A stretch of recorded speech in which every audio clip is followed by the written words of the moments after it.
everyone, it's me, Shalina, back with another video. I might do them every Friday around similar topics. So this week, I'm going to talk about media monopolies, propaganda, media manipulations, and so-called expert organizations, and why you can never completely trust these so-called expert organizations or the media, and how much of a monopoly the media in this country is.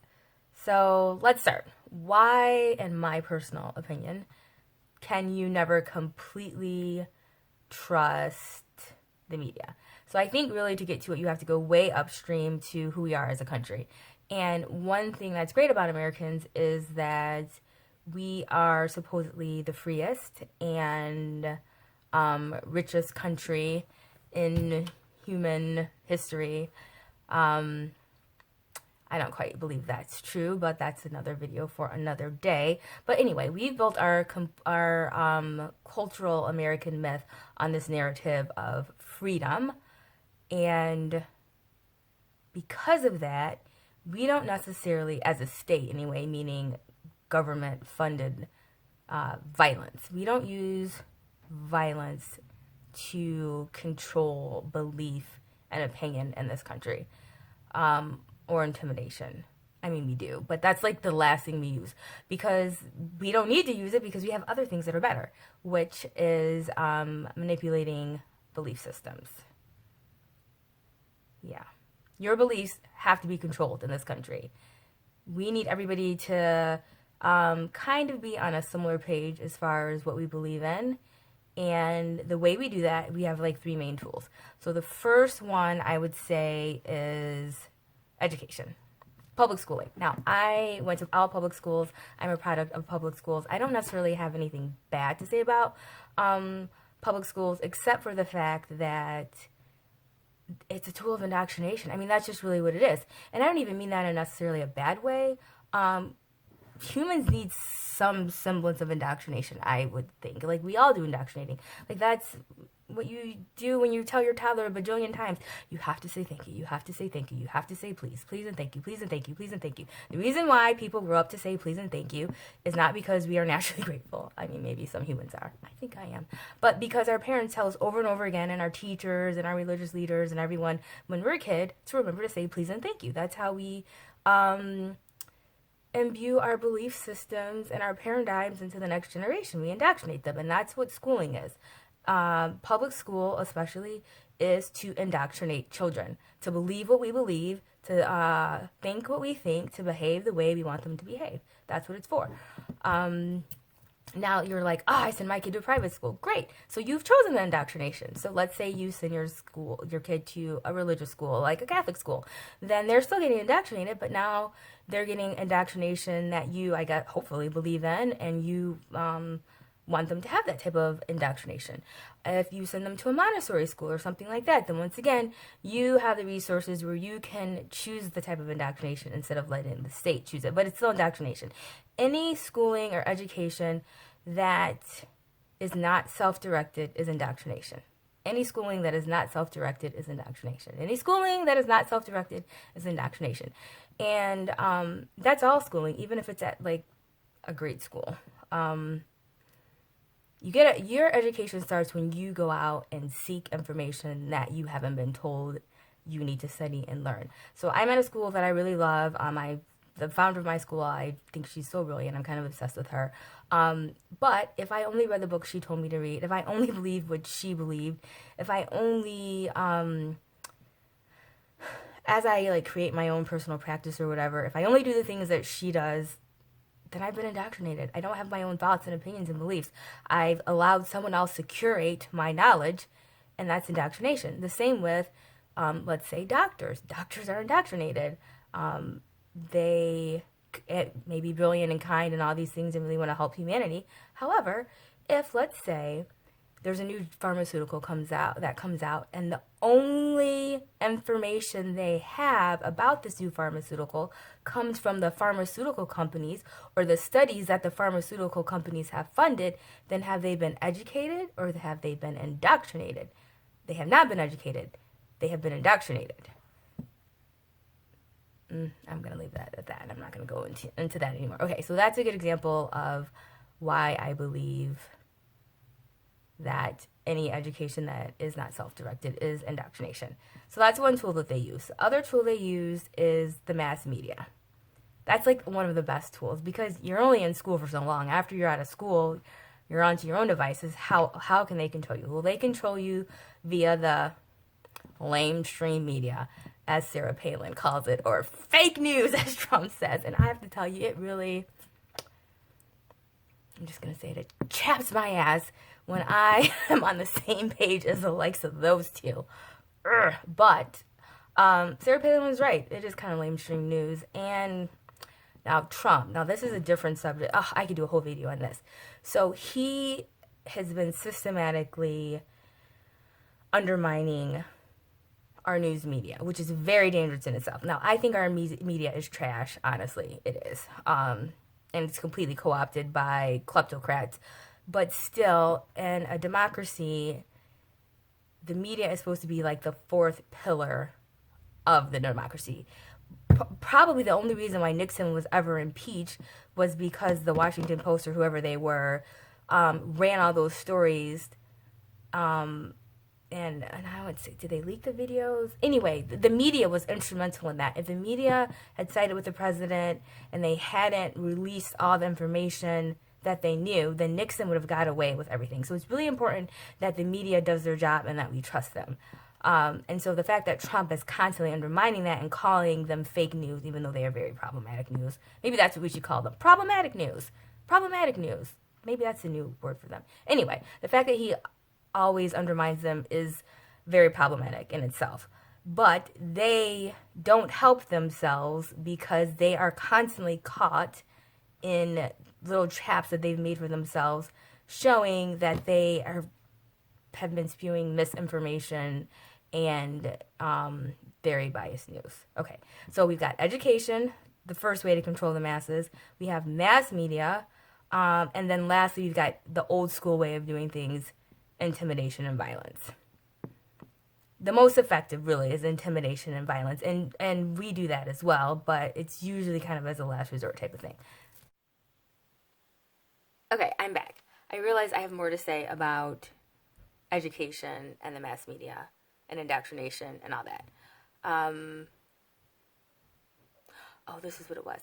So, of course, the Founding Fathers overthrew a reigning world power. Like, Britain was, they used to say the sun never sets on the British Empire. It was huge that they did that. But what really were they overthrowing besides just a reigning world power? Also, this idea of monarchy. So, after Rome fell, all these monarchies popped up again.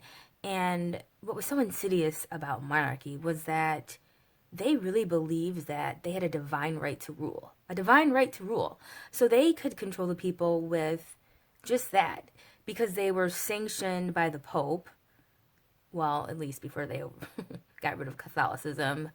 And came up with their, sidebar. Anyway, these monarchs always truly believed in some cases that what they thought, what they believed, the way they wanted to govern was the right way and that no one could check their hand because they had a divine right to rule. Now, history buffs will say, oh, they were a constitutional monarchy and blah, blah, blah. Yes, of course. But the whole thing with monarchy really is divine right to rule. And then even more upstream than that is religion. So religion had such a lock on the people and all of, especially Christianity, all of Europe from, and I'm getting my days, all my things. Okay, I would say from a couple hundred years after Jesus died to right on through the Reformation. So you control the peasants and their belief system by religion, by God. You use God to beat them into submission. You'll believe this. You'll do this. You will accept your lot in life. You were born a peasant. You'll die a peasant because that's what God wants for you, right? So we all overthrew that BS, and no one gets down with that anymore. I'm not a peasant. This is going way off track. Anyway, God, why am I doing videos proving to the world that I'm an utter loon? Anyway, religion is a great tool of control, and school is another one, and the mass media. So, what's my point about all of this? My point is that throughout history, humans they were never allowed really to be left to their own devices. There was always this system of control operating in the background. The experts, the elites, the ruling class, the nobles, always controlling the flow of information, always controlling the belief system, always using it as a way to control the people. And it's the same today. And we would be complete and utter fools to think that it's any different today. These things don't change. They change forms. That's what they do. So, living in our supposed free country, they have to control our belief system, and they do it mainly through schooling and the mass media, blah, blah, blah. I've already talked about that. And that is what is so great about the internet. They have created their own tool of destruction, basically, because they can't control the masses the way they want to anymore. Because we've got the internet, we've got a much freer flow of information. We have a democratization of information. I can go on PubMed and look at all these studies, and I don't have to have an very expensive membership like to all these different journals the way I would 30 years ago. I can read the same things they read. Because we got the internet. They can say whatever they want about other countries, and I can go on Instagram or on Facebook and follow people from other countries, and I can see what they are saying is happening in these countries. So definitely because of that, they will be cracking down, especially on social media in the near future, much more, because it undermines them. It just undermines them to have people thinking for themselves, sharing information that they don't necessarily want us to have. It just undermines their authority and their so-called expertise. And thank goodness it does, because they are up to some BS almost all the time. Let's talk about that. Actually, you know what though? I want to show you a video from YouTube. There's a guy named John Taylor Gatto. I love all of his video. Well, he's dead now, but when he was alive, he did a lot of great videos, and they are so good. He won the New York Times, not the New York Times. He won the State of New York and the City of New York Teacher of the Year award. I think he won 3 of them, so maybe the city twice, the state once. I don't know. Can't keep up with all this, but anyway, John Taylor Gatto, brilliant human being, and listen to this about modern schooling. Let me turn it this way. Hopefully you'll be able to see this.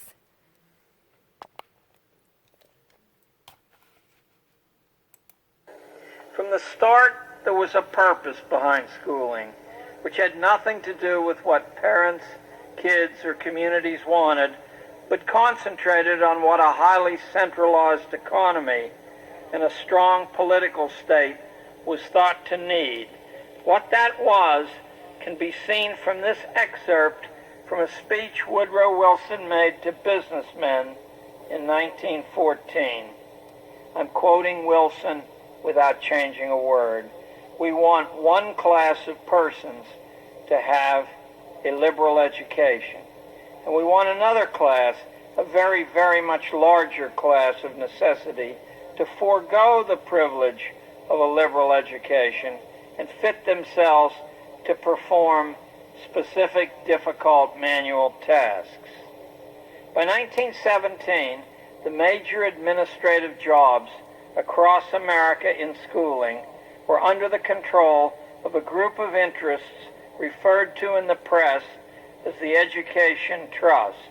That term vanishes somewhere in the middle 1930s, but it's quite common in the newspapers of the teens and the 20s. At the first meeting of the Education Trust, the attendees included representatives of Rockefeller, Carnegie, Harvard, Stanford, the University of Chicago, and the National Education Association. The chief end of the new education, wrote Benjamin Kidd in 1918, was to, I'm quoting, impose on the young the ideal of subordination. The primary target of the first 30 years. Okay, hopefully you heard that. Did you hear that? To impose on the young subordination. That's what public school is for, to teach you how to eat when they want you to eat, jump up at a bell like a dog and run to the next place that they tell you to run to talk to your friends when they say, oh, never mind. Yeah, we all know this. School is prison for children. We all have to go through it. Or do we? Actually, this pandemic might change a lot of parents' idea about school and how much their kids need it. Whole nother topic, whole nother video. Okay, let's get into it. So my mom sent me an email from the Hawaii News Times of all places because they were saying that they were pulling from a CNN broadcast saying, let's look at it and see.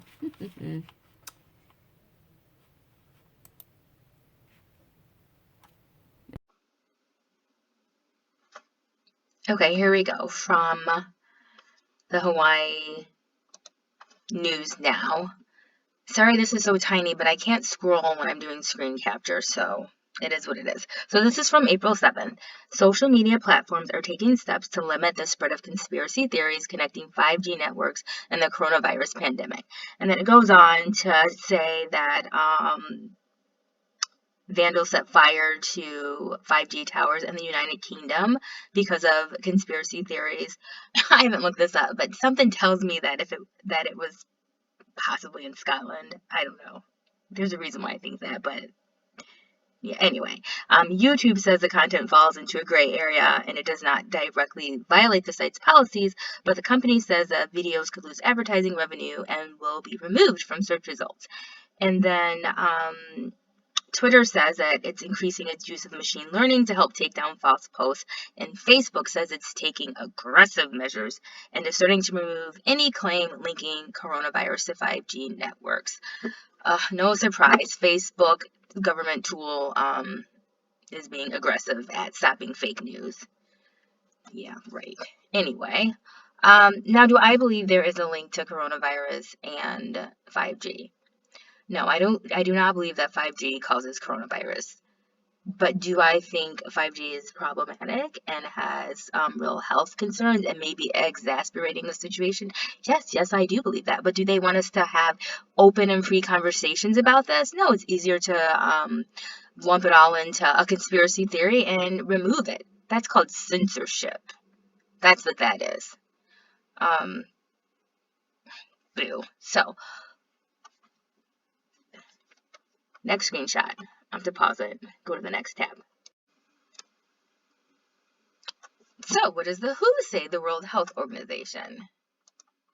Well, they say, let me see here, conclusions from scientific research. They say that despite the feeling of some people that more research needs to be done, scientific knowledge in this area is now more extensive than for most chemicals. And they said that they have concluded that current evidence does not confirm the existence of any health consequence from exposure to low-level electromagnetic fields. However, some gaps in knowledge about biological effects exist and need further research. Well, interesting. You'll see why in my next screenshot.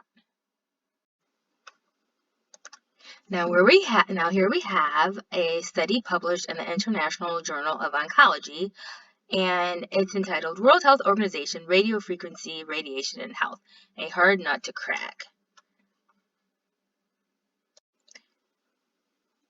So its abstract says that the International Agency for Research on Cancer, here we are, gave evidence of increased risk for glioma and acoustic neuroma. I have to admit, I have no idea what kind of cancer that is, but if you want to know, you should look it up. And it was classified as Group 2B, a possible human carcinogen.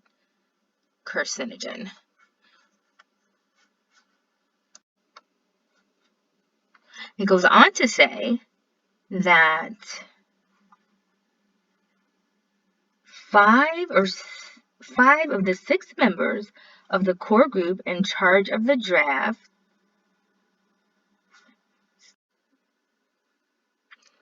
it goes on to say that in spite of the connection, most countries list little or And now we get to the good part. It says that it turned out that 5 of the 6 members of the core group in charge of the draft are affiliated with International Commission of Non-Ionizing Radiation Protection, an industry-loyal NGO, non-government organization, and thus have a serious conflict of interest.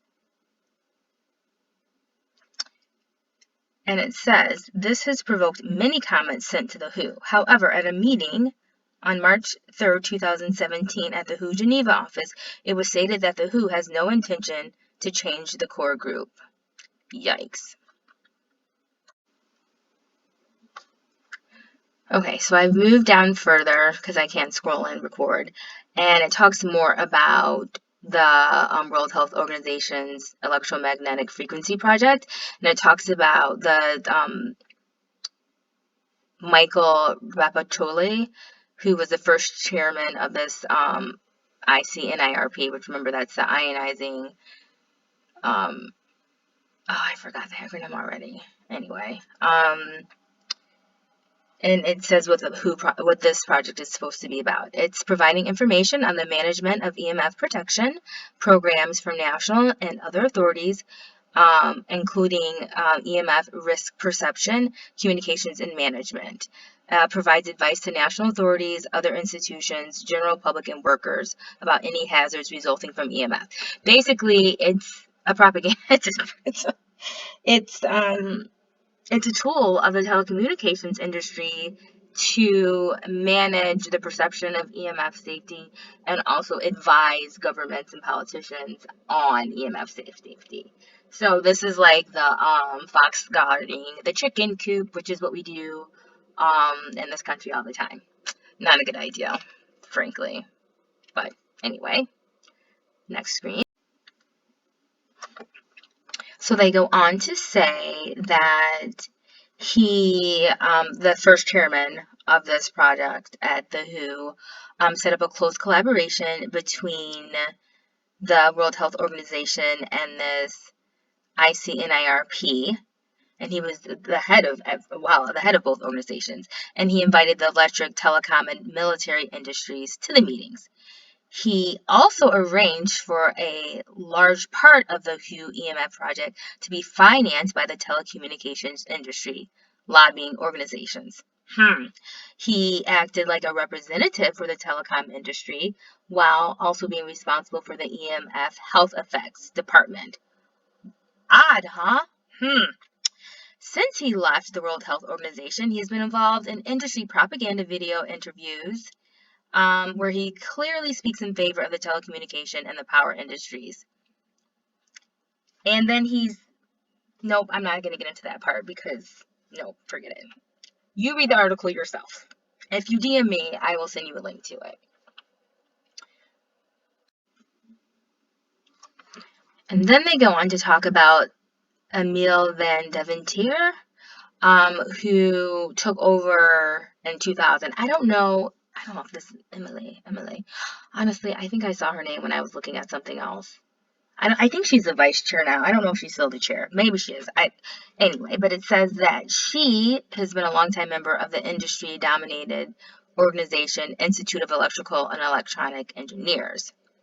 And it's the world's most powerful federation of engineers. And it says that she doesn't have any formal knowledge in medicine, epidemiology, or biology. So it's surprising that she was selected for such an important position at the WHO. Not surprising to me, not at all.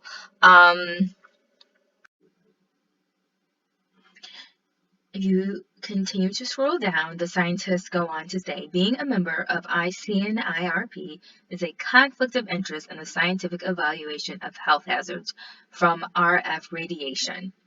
This is particularly true since the guidelines are of huge importance to the influential telecommunications, military, and power industries. Another conflict of interest is for members officially assessing possible health effects below their own set guidelines, which they have already stated as being safe. Such persons would hardly have different opinions than those stated by ICNIRP. critical views are not heard and a balanced scientific evaluation is not obtained.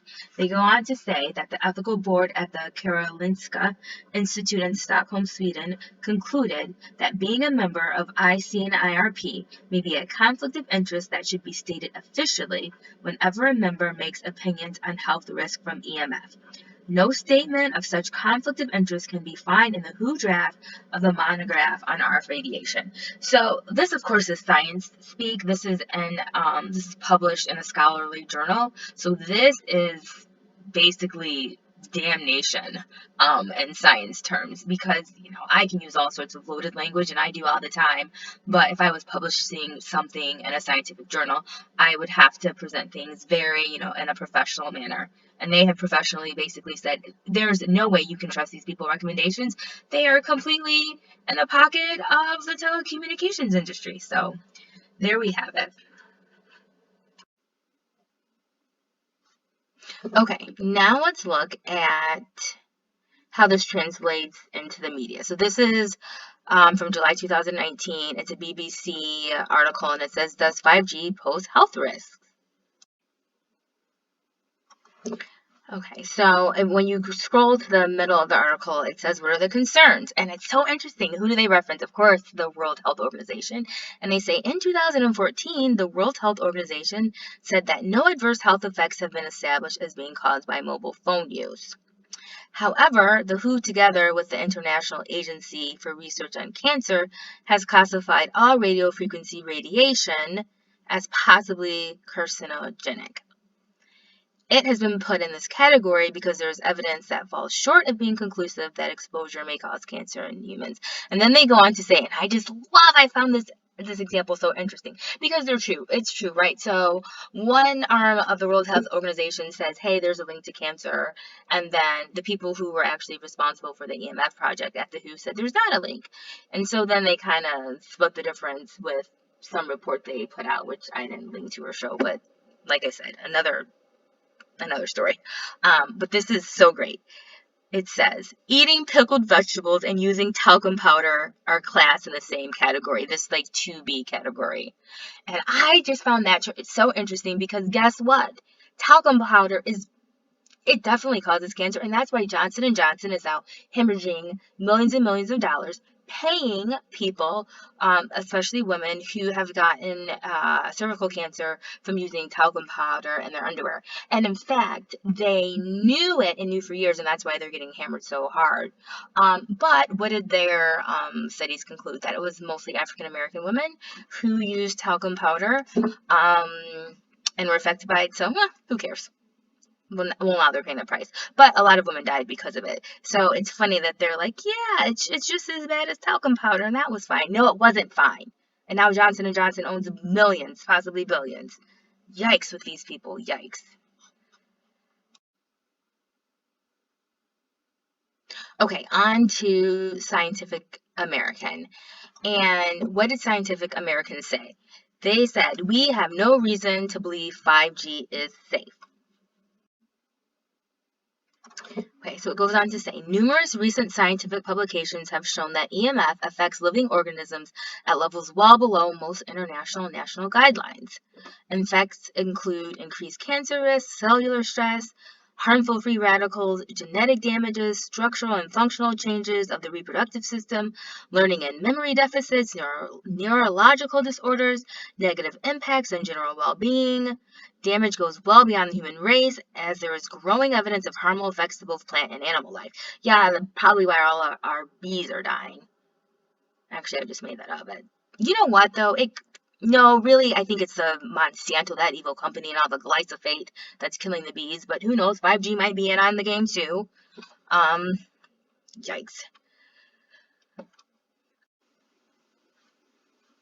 Okay, then it goes on to say that 5G is not replacing 4G, it's accompanying it, and there could be synergistic effects from simultaneous exposure, and that cancer is not the only risk. There's also neurological disorders, reproductive harm, all sorts of oxidative stress. Scientific America, this article concludes that we should support the recommendation of scientists and medical doctors who have called for an immediate moratorium on the deployment of 5G and demand that our government fund the research needed to adopt the exposure limits to protect our health and safety. So no more studies funded by the telecommunications industry. That's not where we should be getting our safety information from. And also, no, I'm going to go back to that screen. What happened?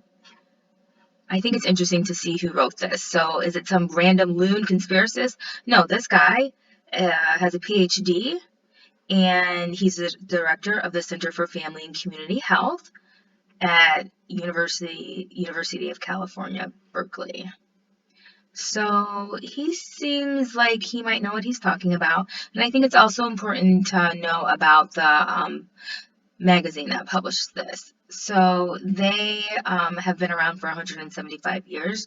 They were bought maybe about 10 years ago by a German company. But I think it's interesting that they have had over 150 Nobel laureates write for this magazine. So this isn't some weird conspiracy magazine. This is a scientific journal who I believe we can trust. I believe we can trust their information and their recommendations. Now, this is interesting from the Financial Times, and it's, I've got my scroll working now. Yes, this is from earlier in the year in February, and it says that Switzerland halts rollout of 5G over health concerns. And this article is a good one. It continues to say that further testing is needed, and that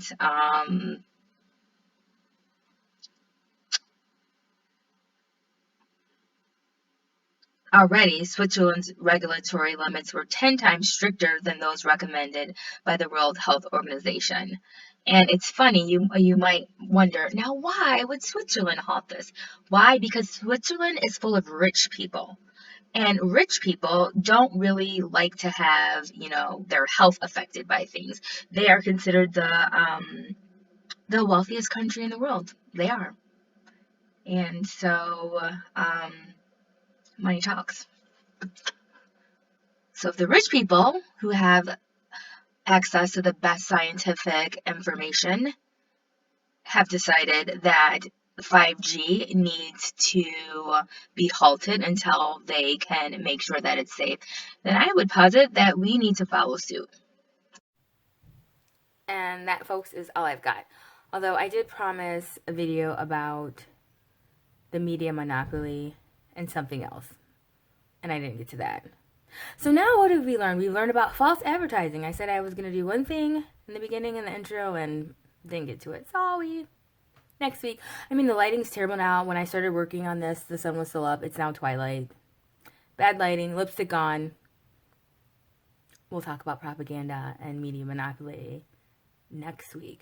Oh, and then I mentioned the whole flu stuff when I was doing the screenshots. I can't get into that. But you know what? You could look up those cities yourself. Let me look on my computer. These are the ones I recommend. Yearly influenza vaccinations, a double-edged sword. You could find that. You'll have to go on Lancet, on the Lancet, because the PubMed one only gives the abstract. And you can guess why they only give the abstract instead of the full study. And then there is, what's another good one? Influenza vaccine effectiveness in the community and the household. That one's by, you know what? Forget this. If you want links to anything that I've referenced, DM me and I'll send you all the links. Okay? Thanks for watching.